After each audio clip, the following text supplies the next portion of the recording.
네, 두 번째 시간 이어서 하도록 하겠습니다. 아까 이제 그 종별가산율 설명을 드리려고 했었는데 종별가산율 제목 쓸게요.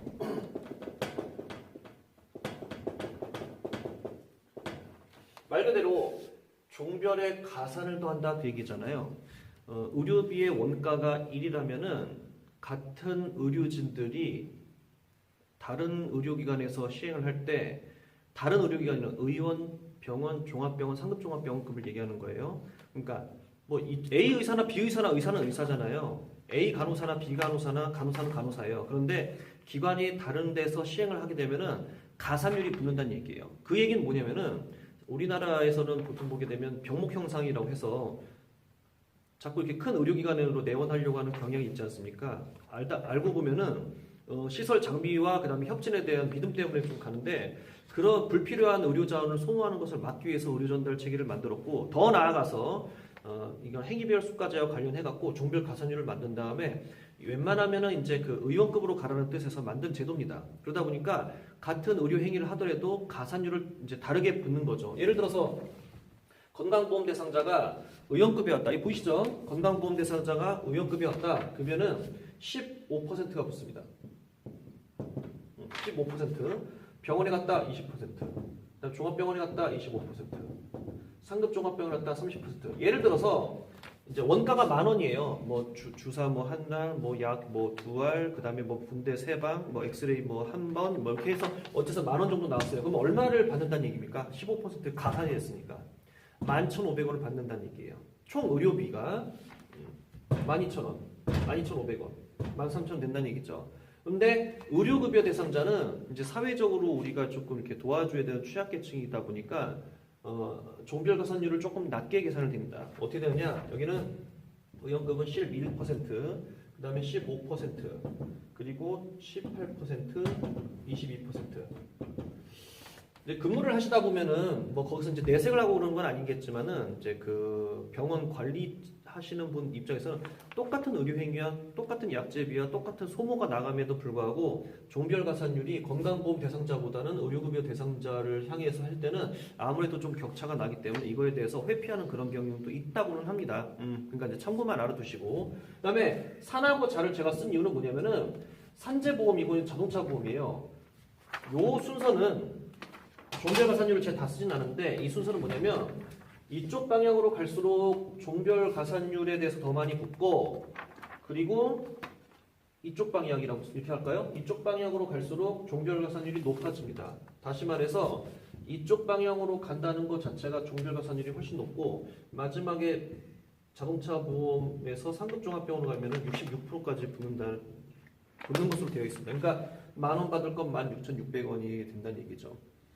이제 뭐 10,000원이라고 하니까 얼마 안 된다고 생각하시죠? 100만 원 이상 해보세요. 거의 뭐 1.5배 이상 수준까지 되는. 그 이유는 뭐냐면 경험률, 어려운 말로 이제 경험률이라고 해요. 이제 집단율, 건강보험이나 의료급여는 집단율로 보통 계산이 되는데 행위별 수까지나 의료 계산을 하다 보면은 경험률로 나오거든요. 산업재해보상보험도 그렇고 자동차 보험도 그렇고 자동차 보험 안에서도 나이가 20대 초중반까지는 그 보험료가 많이 붙죠. 그만큼 사고율이 높다고 판단되고 그 다음에 건강보험 대상자나 의료급여 대상자보다는 자동차 보험으로 갈수록 사고율이나 의료기관 접근율이 높다고 판단되기 때문에 가산율을 많이 붙는 겁니다. 그러니까 회피하려는 경향도 있고 위험률이 높다 보니까 보험회사에서도 보험자 입장에서도 이렇게 가산에 대해서 해줘야 된다는 얘기죠. 산업재해보상보험은 자동차 보험보다 좀 떨어지지만 건강보험보다는 많이 받는데 화살표 각도가 이렇게 됩니다.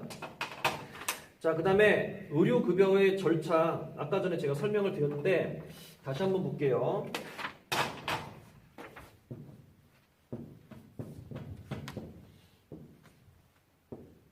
자, 이거 기억나시죠? 앞에 화면에서 보시면 이건 의료급여, 이거는 건강보험. 다시 한번 해보겠습니다. 건강보험부터 할게요. 대답 잘 해보세요. 가만히 에이 하고 보는 학생들은 항상 이게 좀 힘들더라고요. 다시 한번 할게요. 대답해보세요. 어느 법에 의해서? 국민건강보험법에 의해서 누가 건강보험 대상자가 무엇을 소지하고 건강보험증을 소지하고 어디에 내원할 때? 요양기관에 내원할 때 무엇을 받는다? 요양급여를 받는다. 어렵나요? 자, 리플레이해서 다시 보셔도 상관없습니다. 그 다음에 1단계 요양기관에서 요양급여를 받다가 요양병원 아니에요. 요양기관이에요. 저 말 실수한 적 없습니다. 요양기관에서 1차 요양급여를 받다가 그 다음에 무엇을 지니고 2차 요양급여를 받는다? 요양급여 의뢰서를 지니고 소지하고 내원하여 2차 요양급여를 받는다. 자, 이제 2절 들어갈게요. 무슨 법에 의해서? 의료급여법에 의해서 누가 의료급여 대상자가 어디에 내원할 때? 의료급여기관에 내원할 때 무엇을 소지하고? 의료급여증을 소지하고 무엇을 받는다? 의료급여를 받는다. 1차 의료급여기관에서 혜택을 받다가 의료급여를 받다가 2차 의료급여기관에 내원할 때 무엇을 지니고? 의료급여증과 의료급여 의뢰서를 지니고 내원한다. 2차에서 3차 갈 때는요. 마찬가지로 의료급여증과 의료급여 의뢰서를 지니고 3차 의료급여를 받는다. 맞아요. 그러다가 호전되면 2차 또는 1차로 갈 때 의료급여증과 의료급여 회송서를 지니고 내원하여 2차 의료급여나 1차 의료급여를 받는다. 3차에서 2차 갈 때, 3차에서 1차 갈 때 2차 꼭 들려야 돼요? 아니면 한 번에 가도 돼요? 한 번에 가도 됩니다. 1차에서 3차로 갈 때는 2차 꼭 들려야 돼요? 꼭 들려야 돼요. 자, 그렇게 해야 됩니다.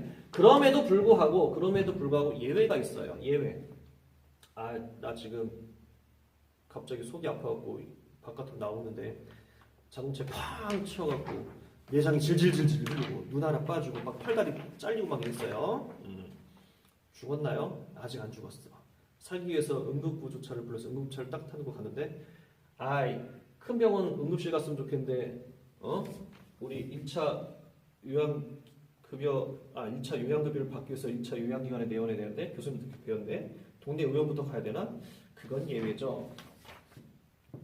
응급 환자는 어느 기관을 내원하나 한 번에 1차 요양급여로 해결이 됩니다. 의료급여 환자나 건강보험 대상자는 마찬가지예요. 예외라는 거예요. 예외. 그러니까 뭐 1차, 2차, 3차, 1차, 2차 그런 거 구분하지 말고 그냥 가까운데 아무데나 가도 다 혜택을 한 번에 혜택을 받는다 그 얘기예요.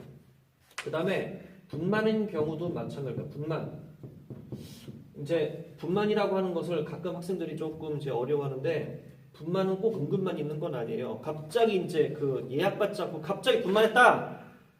응급 막 이렇게 이제 양수 터지고 그거는 응급으로 들어가는 거지. 분만이지만 응급으로 들어가는 거예요. 근데 일반 분만 있잖아요. 일반 분만 그 예약을 잡아놓고 그냥 언제 분만할게요. 이것도 예외입니다. 이것도 이제 뭐 상급종합병원에 한 번에 가서 하셔도 상관이 없다는 얘기고.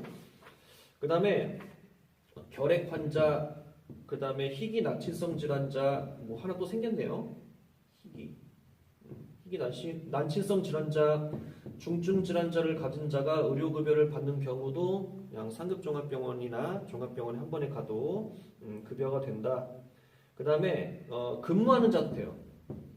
자기가 그 의료기관에서 근무하고 있는데 갑자기 좀 감기 걸렸어요. 상급종합병원에 근무하고 있는데 그러다가 내가 상급종합병원에 가게 되면 의료급여 절차를 어기기 때문에 저 멀리 있는 다른 동네 의원 갔다 다시 와야겠다. 아니에요. 근무자는 예외입니다. 그냥 해줍니다. 그래서 보통 이제 근무해 보시면 알 거예요. 상급종합병원에 근무하시다 보면 종합병원이나 뭐 갑자기 많이 보던 얼굴도 근무자인 거죠. 근무자 서로 막 직원인지 환자인지 이렇게 구분하기 힘듭니다.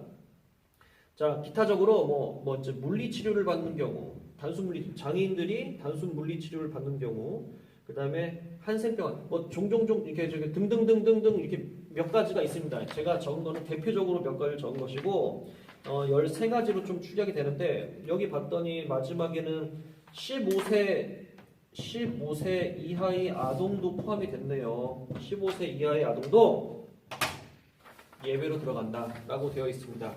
그래서 종별가산율과 의료급여에 대한 종별가산율. 근데 사실 제가 의료급여의 제목으로 들어갔지만 건강보험하고 많이 이제 비교대조를 설명드렸잖아요. 왜냐면은 우리가 지금 건강보험을 꾸준히 공부해 왔지만 의료급여를 설명할 때는 이걸 안 상태에서 하게 되면 더 좋다고 판단했기 때문에 제가 설명을 드렸고, 더 나아가서 산업재해보상보험이나 그다음에 이거 민간보험이 있지만 자동차 보험에 대해서 경험률의 설명에 대해서 조금 더 그려봤습니다. 어떻게 도움이 되셨는지 모르겠습니다. 예, 숙제 잘 하시고요. 그 다음에 또 다음 주에 뵙도록 하겠습니다. 고맙습니다.